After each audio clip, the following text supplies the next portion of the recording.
कविता का शीर्षक है सर्वथा विशेष। पराभव और पतन इस निरंतर चल रहे काल चक्र में तुम्हारा कभी हुआ ही नहीं मेरे दोस्त। तुम चाहे जैसे अपनी पगडंडी पर चलते रहो, वह मुझ तक ही आकर समाप्त भी हुई। तुम सर्वदा अपने स्वरूप, शक्ति और महत्ता में महासागर की तरह करोड़ों महासागर को समाहित कर चुके हो, ये कौन नहीं जानता। मेरे हृदय के आकाश में भय उत्पन्न हो गया है और पृथ्वी सबोर से ध्वनि की तरह प्रकंपित होकर पीड़ित हो चली है।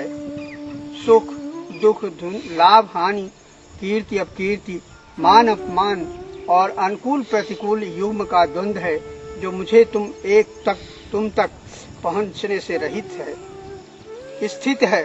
इस दंड का तात्पर्य नहीं समझ पाता कि इस प्रयोजन के पीछे तुम्हारा ही हाथ है। ये मेरी अनाधिकारिक चेष्टा है कि तुम में ही रमते हुए तुम सा हो जाऊं। ये मेरी अनाधिकारिक चेष्टा है कि तुम में ही रमते हुए तुम सा हो जाऊं, पर जो तुम्हें समस्त अधिकार वह मुझ में नहीं है। बस केवल इतना है कि नए नए तरह तरह के कार्य करने की स्वतंत्रता मुझ में है। ये स्वतंत्रता ही इस समय अहंकार का रूप ग्रहण कर रही है।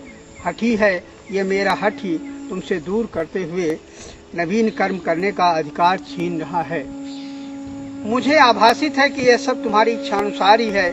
मैं तो केवल पदार्थ मात्र चाहता कुछ और ही हूँ, होता सब कुछ और ही है। यह सब मेरे हाथ की बात नहीं है मेरे दोस्त। तुम्हारे संयोग और वियोग के कब तक अधीन रहूंगा। समुद्र की लहरों सा मेरा संसार सागर शांत नहीं है।